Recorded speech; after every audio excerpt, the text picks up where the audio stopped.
Hello, this is Dr. Doug and welcome to my YouTube channel.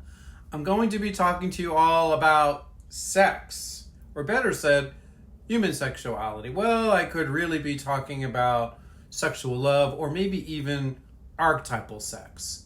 What I'm really talking to you all though is about the soul. The soul, how did you get to that, Dr. Doug? Why the soul? Well, wait around.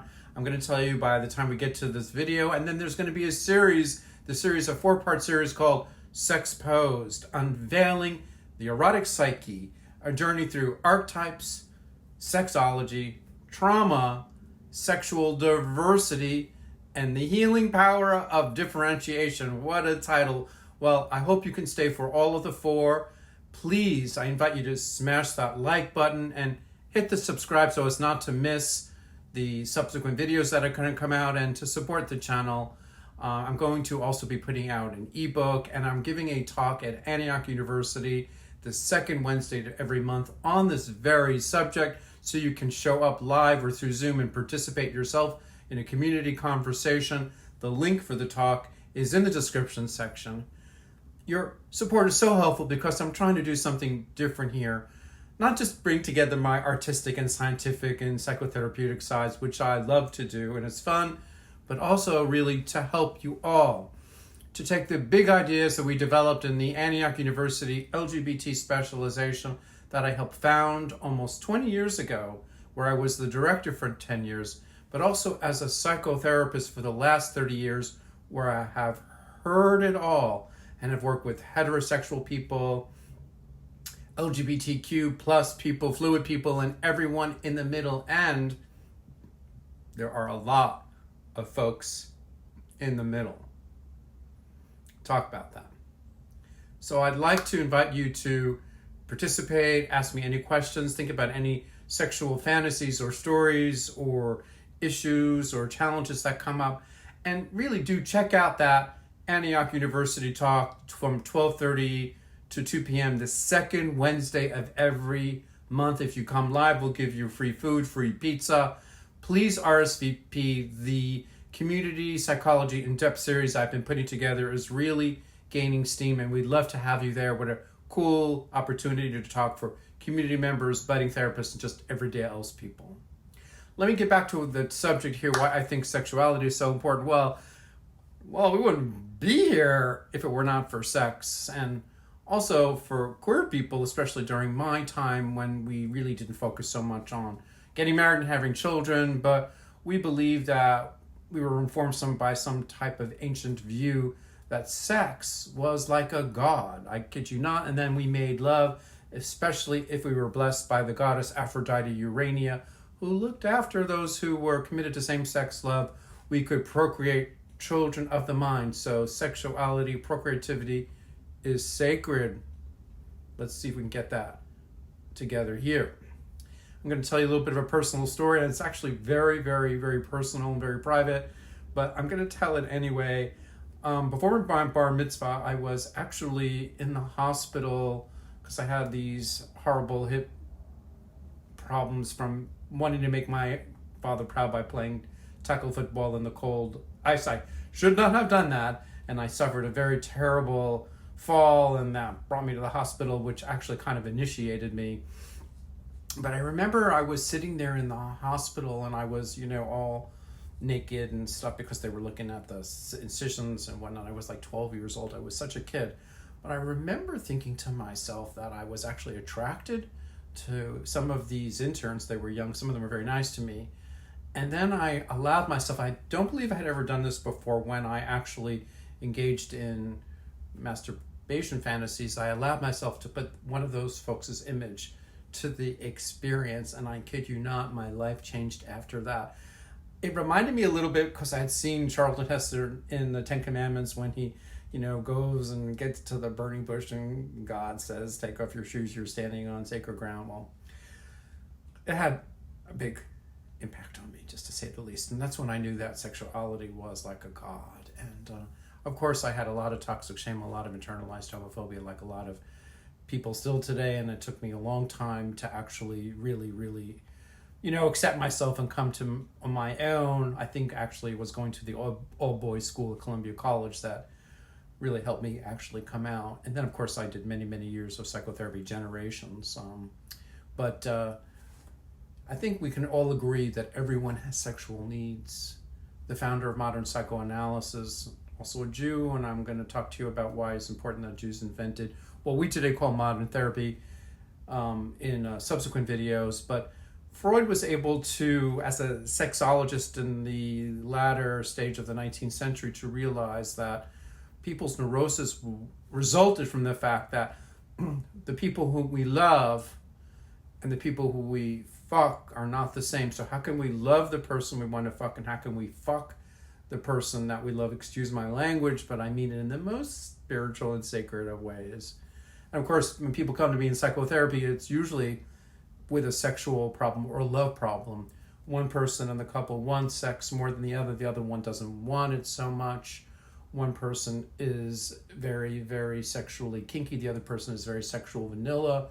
Sometimes what happens is when people get really super close, they become like mommy and daddy together, or mommy and baby. They nurture each other, and that kills the sexuality. Fusion is the enemy to selfhood, to sovereignty, and of course also to sexual intensity and sexual potential.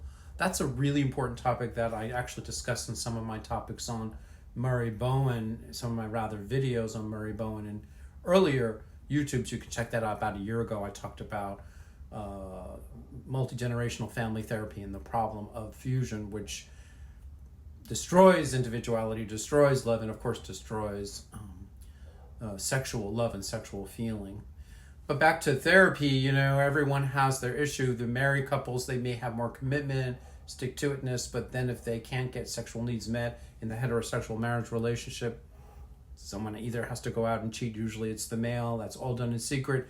Gay men in particular, but not just gay, queer people, usually have an idea that it's okay to get your sexual needs met outside the relationship. It doesn't necessarily always mean the relationship has to end. Those are important issues to deal with in psychotherapy. And of course, I'm sure you're all thinking about that as well.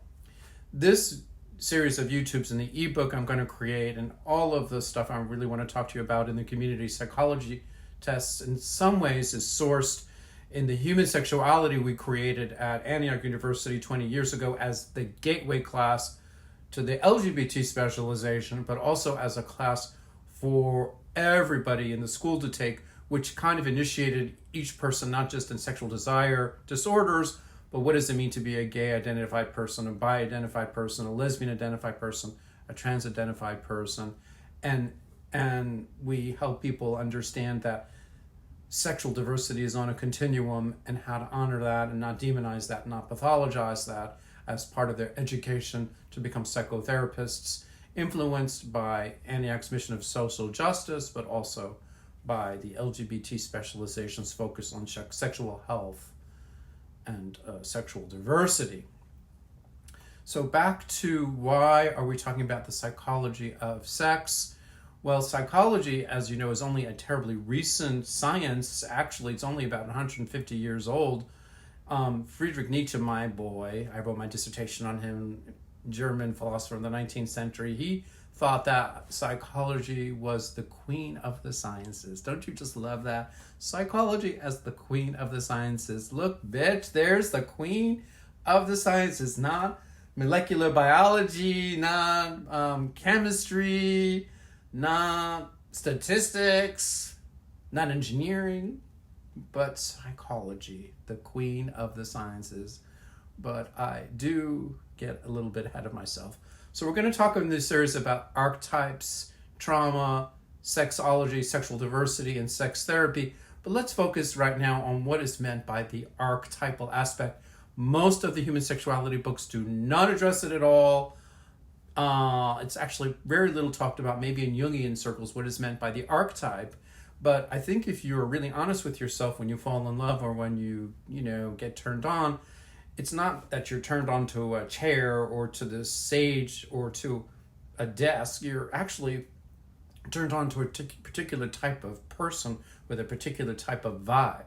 You know what I'm saying? So why is that? Where does that come from?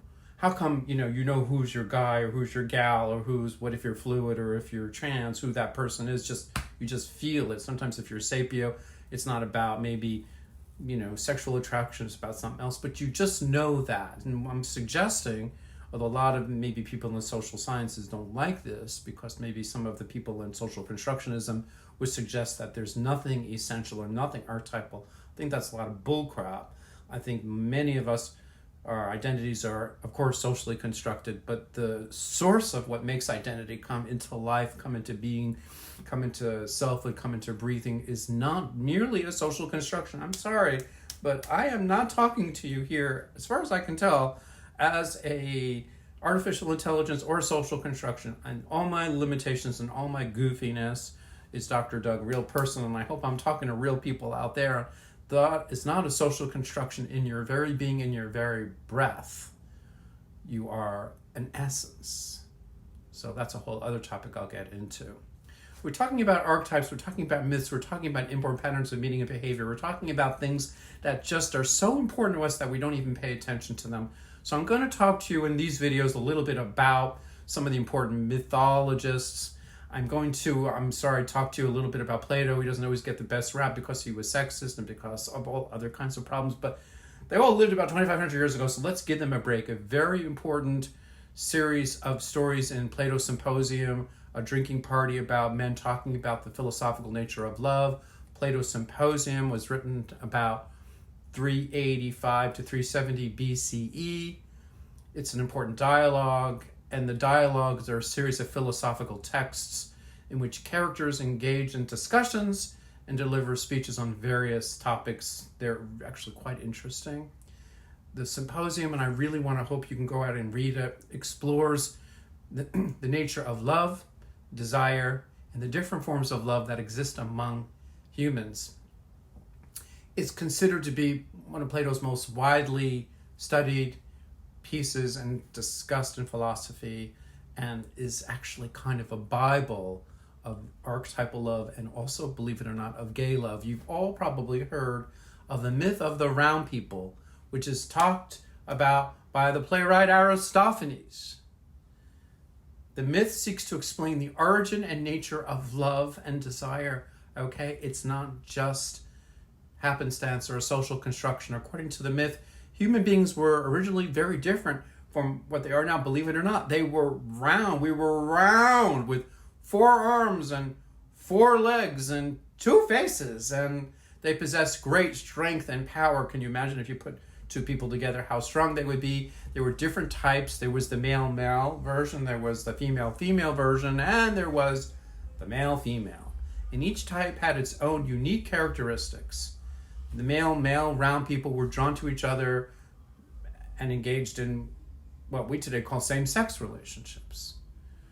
The female round people were similarly attracted to each other, forming what we today might call lesbian same-sex unions. And the male-female, we know a lot about you guys.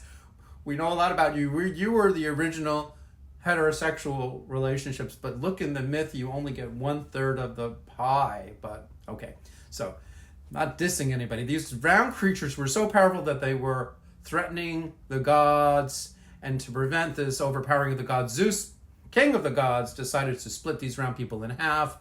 The separation weakened them. We know what that feels like, and they began to long for their other half. Where the hell are you? Seeking to become whole again. This longing is the desire, the original desire of love in human beings. You know what it's like. It's in all the pop songs. The myth of the round people in Plato's Symposium is often interpreted as a representation of archetypal homosexuality and archetypal heterosexuality. And here's how the myth can help us understand these concepts. Archetypal homosexual, the male, and the female, round people represent wholeness, homosexually considered. Their desire for same-sex partners reflect a natural inclination some individuals have towards same-gender relationships. What I love about this myth is it implies that same-sex attraction has been part of human nature since time immemorial, and it stems from the primordial wholeness of the original round creatures. I love that. But, let's give our heterosexual brothers and sisters a break too.